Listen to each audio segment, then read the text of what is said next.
You don't need perfect looks. You don't need money. You don't even need to be constantly seen. If you want to live rent-free in someone's head, you need something else. The ability to make their mind circle back to you again and again without you lifting a finger. Think about the person you once couldn't stop thinking about. Was it because they poured their heart out to you every day? Or because they vanished right when you thought the connection was real? That sting of uncertainty that almost creates a loop the brain can't turn off. Here's the uncomfortable truth most people never hear. You weren't too nice, not attractive enough, or bad at love. You were predictable. You were easy to read. You gave answers where a better move was to leave a question. You offered completion where the human mind is engineered to crave suspense. Machiavelli understood this long before text bubbles and read receipts. Power doesn't live in constant presence. It lives in timing, restraint, and contradiction. Obsession isn't fueled by closeness. It's fed by disruption, the cliffhanger, the nearly finished chapter, the conversation cut one sentence too soon. If you've been overlooked, ghosted, or shelved for later, it's not because you lack value. It's because you remove the tension. In the economy of emotional attention, what's abundant becomes invisible. When you hand someone the last page before they've fallen in love with the story, they put the book down. People don't obsess over what they fully understand. They become attached to what they almost understand but can't quite solve. That almost is psychological gravity. Modern psychology has a name for this: intermittent reinforcement. It's the reason casinos never go out of business. The win isn't consistent. The maybe is. The maybe generates anticipation, and anticipation floods the brain. Translate that to connection. Warmth, then distance. Vulnerability, then silence. A spark, and then a pause. Certainty closes the loop. Uncertainty keeps it running. So let's strip away the romance speak and talk architecture. This isn't a love lesson, it's a blueprint for presence. The goal isn't to be liked by everyone. The goal is to become unforgettable to the right people, etched into memory not by volume but by design. Machiavelli would tell you, don't fight for attention, structure it. Control what they see, conceal what you build, and be deliberate about when you appear and when you disappear. First, stop giving full access. Constant availability devalues your attention the way a flood devalues gold. Your attention should feel earned, not automatic. Reply with intention, not reflex. Shorten the message, sharpen the line, and let silence do work words can't. Neutral doesn't mean cold. It means steady, unreadable, and therefore intriguing. When your tone is calm and your timing is irregular, people start reading between the lines, and imagination will always write a louder script than anything you could text. Second, drop the urge to over-explain. Over-explaining is closure disguised as clarity, and closure kills tension. If you clarify every pause and justify every delay, you remove the mystery that creates attachment. You don't owe a speech. You owe alignment with your standards. Let pauses breathe. Let your actions deliver the message that your words would only weaken. Third, cultivate controlled contradiction. Be warm but selective. Open but not exposed. Affectionate then busy. You're not playing games. You're signaling that your presence is rare and your inner world is gated. The human mind gives more weight to what is scarce. That's not cruelty. That's curation. Fourth, break expectations on purpose. If you always reply quickly, slow down. If you always say yes, say not tonight. If you always stay to finish the call, end on your high note and leave them wanting the next moment. Interruptions become anchors in memory. We remember the movie that cut to black in the middle of tension far more than the tidy ending we saw coming. Fifth, plant subtle anchors, small, unique signals that become yours alone. A specific phrase, a distinctive cadence, a ritual sign-off. You're giving the mind hooks to catch on when you're not around. You want your absence to trigger your presence. This isn't manipulation. It's self-respect with strategy. You're not forcing anyone to chase you. You're refusing to sell your worth for attention. You're refusing to be so legible that you become forgettable. Machiavelli's real point wasn't be cruel. It was be calculated. He studied how perception shapes power and how scarcity shapes desire. In a world addicted to endless scrolling, completion is forgettable. The unresolved is unforgettable. So ask yourself, are you trying to be loved through constant reassurance? Or are you building a presence that can't be ignored even in silence? From here on, your moves become deliberate. Short messages, clean exits. Withholding that last line. Let them replay the conversation not because you were dramatic, but because you were precise. This is your pivot. Stop begging the algorithm of human attention. Start designing it. You're not here to flood the room. You're here to alter the air.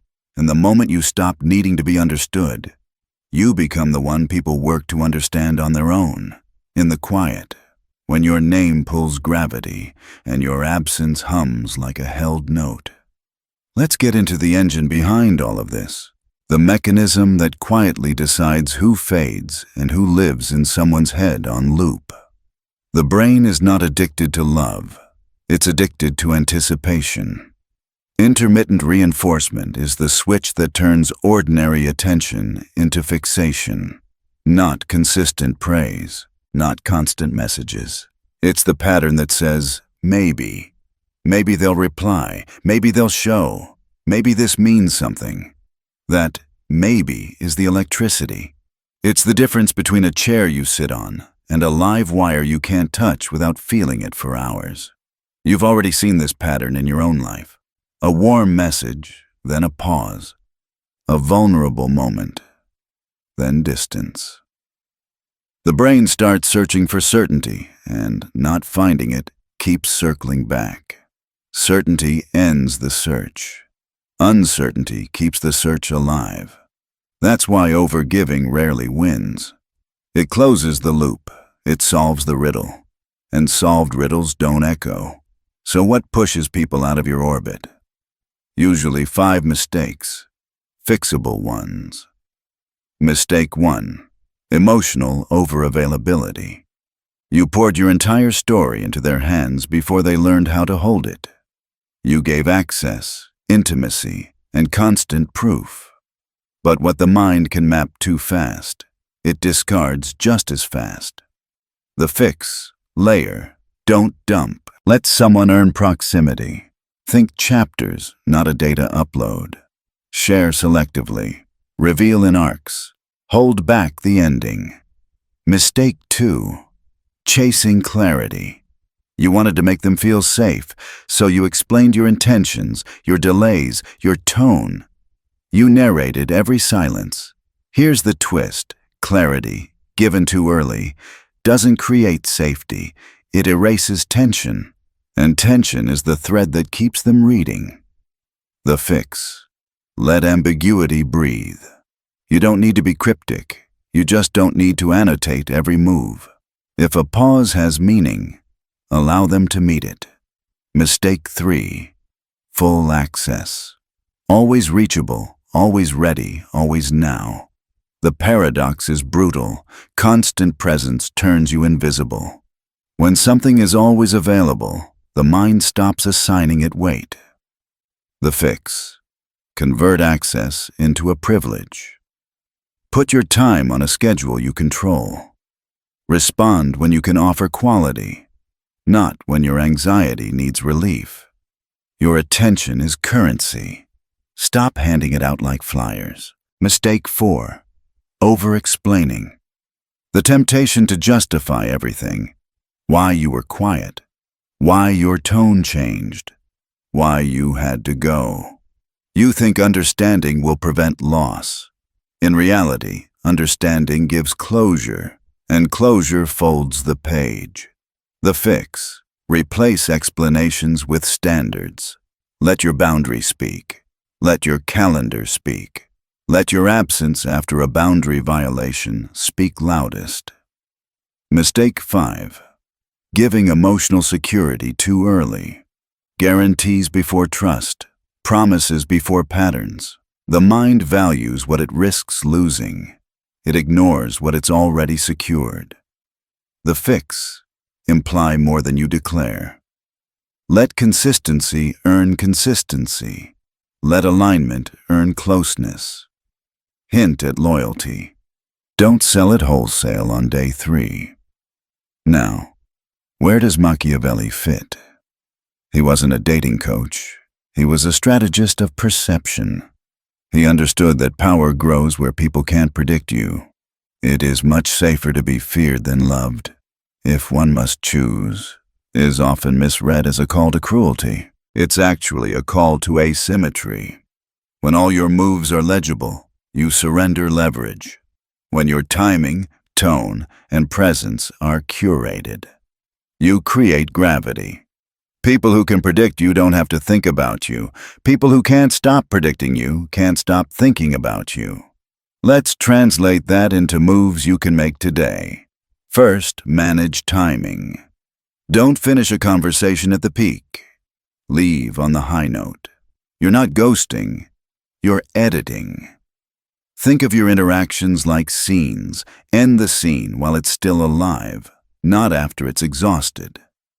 Second, write like a scalpel, not a sponge.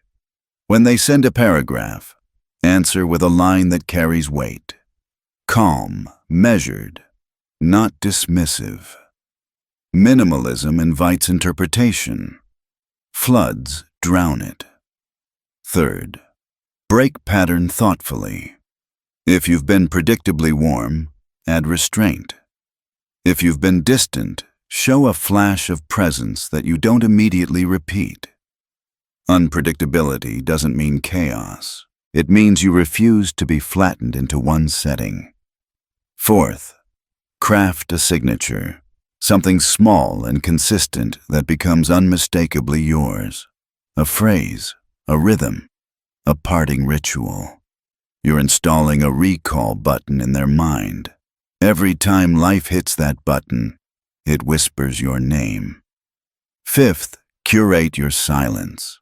Not the angry, punishing kind, the elegant kind, the kind that says, I move on my clock.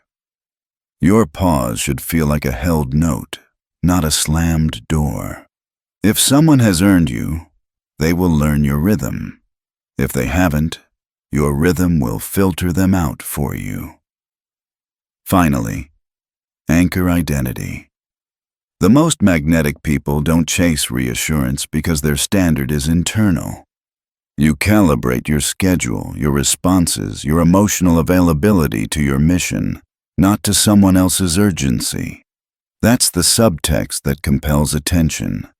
You are moved by purpose, not by pressure. This is not about cruelty. It's about design. It's about remembering that in a noisy world, restraint is louder than oversharing, and timing is more persuasive than talking. When you shift from performance to presence, your silence starts doing heavy lifting. And when your absence carries weight, your presence becomes unforgettable. Ready for the practical playbook? That's next. Now we move from theory to precision. How to shape your presence so that silence, distance, and timing work like psychological gravity. The goal isn't to manipulate. It's to master the art of emotional architecture, making your energy so intentional that others have to adjust to it. Start with the first principle. Timing is everything. Never appear on cue. Predictability kills fascination. You show up not when expected, but when it feels deliberate. You end the conversation not when it dies, but when it's most alive. Leave the scene half finished, right before the climax. That's not avoidance, that's control. Because people remember what's unresolved longer than what's complete. Next, respond with precision, not emotion. When they send a paragraph, answer with a sentence. When they say, "I miss you," say, "I know." Calm, grounded, neutral. The less you give, the more every word matters. Your responses should feel like they carry weight, not because they're dramatic, but because they're intentional. A steady tone makes people question pauses. And when your silence feels deliberate, it becomes suspense. Then, own the mirror. People rarely obsess over who you are. They obsess over how they feel about themselves around you. Reflect their best qualities, but don't let them stabilize. Give them glimpses of their higher self, then step back. Make them feel interesting, admired, expanded, and then disappear before they can secure it. They'll chase the feeling, not the person. And that's the secret. Obsession isn't about you. It's about what version of themselves they access through you. Fourth, break the pattern. The human brain gets bored fast. It runs on prediction. If you always answer warmly, introduce distance. If you always stay quiet, inject sudden charm. If they expect praise, go silent. A small contradiction shakes their expectations, and that tremor keeps you in their mental landscape. Predictability breeds comfort. Contradiction breeds intrigue. You don't need to create drama. You just need to break rhythm. Fifth, use absence as a weapon, not an exit. Don't vanish in a storm. Fade like dusk. A pause here, a delayed reply there, a subtle coolness that makes them wonder. Never announce it. Never justify it. Let them feel the temperature drop. The mind hates a vacuum. It fills silence with self-doubt, and self-doubt circles back to you. You're not punishing them. You're triggering reflection. Their brain starts asking questions, and every question begins with your name. And finally, leave triggers. A phrase, a look, a specific tone, something that becomes uniquely you. Maybe it's the way you say goodbye, a small ritual, a silence that hits at just the right beat. That becomes your echo. When they hear something similar elsewhere, it brings you back. They start comparing every new connection to the way you made them feel.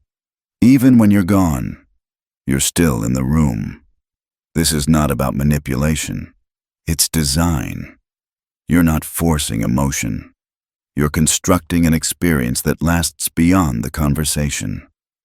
You're not fighting for space in their mind. You're building architecture there. When you master this, you stop chasing and start haunting, not as a ghost of sadness, but as a quiet standard of energy that others can't replicate. They might talk to new people, meet new faces, but every interaction feels too soft, too clear, too safe.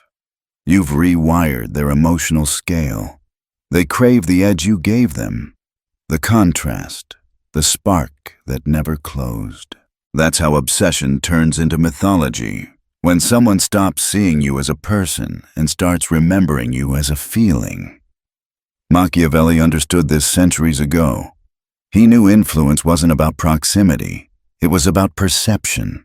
You don't need to be loud. You need to be precise. You don't need to be everywhere. You need to be felt even when you're nowhere. He said it best. The vulgar crowd is always taken by appearances. Appearance, once shaped, becomes control. That's not deception. It's awareness. The modern world glorifies authenticity as constant exposure. But Machiavelli would laugh at that. Transparency kills magnetism. If you're fully known, you're easily discarded. If you're partially understood, you become endless. So you become a contradiction, warm yet restrained, Present, yet unpredictable. Emotional, yet unreadable. Never offer the full story. Let them build their own version of you in their head, and protect that image by refusing to confirm or deny it. What people build in imagination lasts far longer than what they see clearly. The moment you start practicing this restraint, everything changes. You stop begging to be remembered. You start being felt. People start lowering their voice when you enter a room. Conversations bend around your timing. Your silence becomes pressure. Your calmness becomes gravity. You stop proving and start positioning. Because power never needs to shout. It just needs to hold space, intentionally, quietly, decisively. You don't chase attention. You anchor it. You don't flood the moment. You sculpt it. And in that restraint, in that precision, something new begins. The shift from being seen to being studied. And once that happens, you're not just a presence anymore. You're the question that keeps them awake. You felt it before, that strange pull towards someone you couldn't quite understand. The person who said little but carried weight in every silence. That wasn't an accident. It was architecture. The most magnetic people don't control others. They control perception. They design an atmosphere that others can't escape from. And now, it's your turn to learn how. Machiavelli never taught cruelty. He taught calibration. The difference between noise and influence is precision. Most people flood others with attention, hoping to be remembered. But power doesn't live in volume. It lives in restraint, in what you choose not to say, not to show, not to give away too soon. So let's look deeper into how to construct presence. It starts inside, not outside. Because everything external, your silence, your distance, your tone, begins with internal mastery. You can't control perception if you can't control reaction. That's where obsession flips, when your calmness begins to create pressure. First, understand this. The brain isn't drawn to kindness, it's drawn to contrast. A moment of warmth followed by a pause. A flash of depth followed by distance. The most unforgettable people are emotional chiaroscuro, light and shadow woven together. When you reveal too much light, they stop looking. When you balance it with darkness, they lean in. You don't create obsession through consistency. You create it through rhythm. That rhythm begins with selective emotion. Feel deeply, but reveal sparingly. When you express, let it be intentional. If you're angry, be composed. If you're kind, be brief. If you're vulnerable, let it flicker, then vanish. That restraint leaves echoes.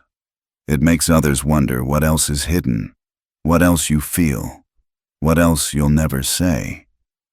Mystery isn't built on lies. It's built on silence that has meaning. Second, let your absence become communication. When you pull back, don't explain it. Don't say, "I need space." Just move with quiet precision. Your absence will speak louder than any sentence. It forces others to replay, reanalyze, reinterpret everything you've done. People rarely fear rejection. They fear uncertainty. And that's what you create when you master distance that feels deliberate. Third, anchor yourself in purpose. When your life revolves around your mission, not approval, you become magnetic without effort.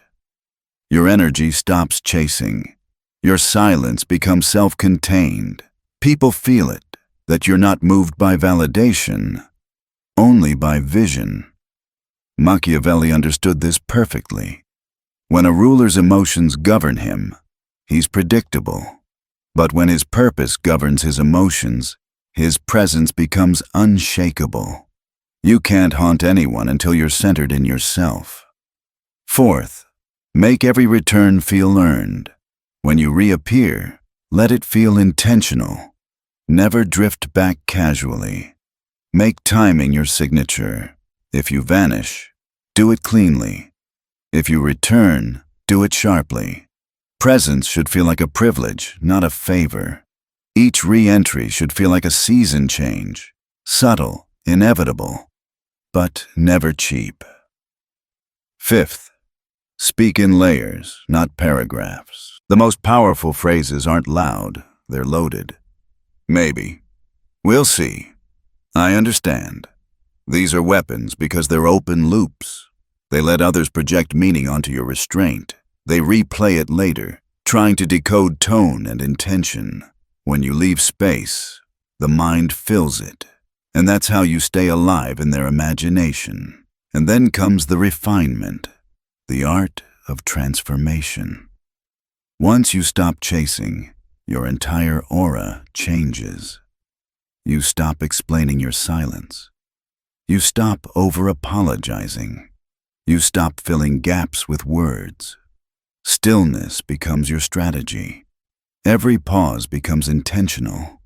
Your calm starts unsettling those addicted to chaos. Soon, you notice something subtle. You're not trying to be remembered, yet you are. You're not louder, yet rooms feel your presence. You're not proving anything, yet people seek your validation. That's the paradox Machiavelli understood. The quieter the power, the stronger the grip. Because presence isn't about dominance. It's about rhythm, scarcity, and emotional design. When everyone else screams for attention, your restraint becomes hypnotic. You stop moving like someone trying to win. You move like someone who already has. At this level, you're no longer a person in someone's mind. You're a standard. They measure new people against you. They compare new moments to the ones you left unfinished. They replay the last thing you said, not because it was sweet, but because it was incomplete. That's the secret. You don't need to be constantly visible. You just need to be strategically missing. Your silence now carries shape. Your distance now has gravity. You've shifted from seeking connection to creating legend. When they think of you, it's no longer about affection. It's about meaning. You're no longer just someone they liked. You're the unfinished story they can't stop reading. And here's where the transformation becomes irreversible. You stop being the one who explains. You become the one others explain. You stop being the one who asks to be understood. You become the mystery others try to solve. You stop begging to be remembered. You become impossible to forget. That's not arrogance. That's awareness. You've built emotional architecture that lingers. Machiavelli would call it elegant dominance, the kind that doesn't need control because it already defines the atmosphere. So hold your silence like steel. Let your absence carry meaning. Let your restraint carve your reputation. Because obsession doesn't follow those who shout. It follows those who vanish with elegance and leave questions in their wake. You've now moved from reacting to directing, from seeking to shaping, from noise to command. And when that shift happens, when your calm becomes power and your silence becomes strategy, you don't chase obsession. You become it. By now, you've stepped beyond seeking approval. You've entered the quiet space where presence becomes command. You no longer need to chase attention. Attention rearranges itself around you. That's the difference between noise and power. Power doesn't shout. It lingers. It reshapes the room even after you've left it. People think they miss you, but what they actually miss is who they were around you. You awakened a version of them they can't recreate. Confident, seen, alive. And when you withdrew, that version vanished. Now, every new connection feels too soft, too safe, too ordinary. You didn't break them. You redefined their standard. That's not manipulation. That's legacy. Machiavelli understood this long before psychology gave it names. Power, he wrote, isn't about dominance. It's about perception. Not controlling others, but curating how you're remembered. The people who last in memory aren't the ones who give the most. They're the ones who withhold the right things at the right time. So how do you leave an imprint that time can't erase? First, speak in symbols, not explanations. Don't reveal everything plainly. Say less, mean more. Instead of, "I'm hurt," say, "Some silences are earned." Instead of, "I'm disappointed," say, "Patterns speak louder than promises." Let others interpret your words. The more they try to decode you, the deeper they fall into the maze you built. Second, never correct the narrative. Let people think what they want. If they call you distant, let it stand. If they say you're cold, let them wonder why. Every assumption becomes a reflection of them, not you. The moment they begin explaining you to others, you stop being a person, you become a story. And stories live longer than people. Third, make your principles invisible but undeniable. Don't talk about what you value, show it in silence. When someone betrays your trust, vanish. When conversations turn shallow, disengage. You don't need to declare your boundaries. Your behavior will carve them in stone. Fourth, never offer closure. Closure ends thought, and thought is where memory survives. When they ask, "Why did you leave?" answer, "Not everything is meant to be understood." When they press for reasons, give none. Ambiguity is the oxygen of obsession. The unanswered question keeps them circling you forever. And finally, disappear with grace. No arguments, no announcements, no drama, just stillness. A quiet exit is louder than 1,000 explanations. Those who undervalued your presence will now meet the echo of your absence, and it will haunt them in moments you'll never see. Because that's the final truth. You don't need to be loved to be unforgettable. You need to be unresolved. People forget comfort, but they never forget tension. They never forget the silence that made them think. You become not just a memory, but a mirror, the reflection of everything they almost had and never will again. That's the Machiavellian way. To command not through force, but through design. To turn your restraint into power. To make your absence a presence. So walk away quietly. Don't look back. You were never meant to be held, only remembered. Fade to black, not in weakness, but in mastery. End of story. End of them. Not you.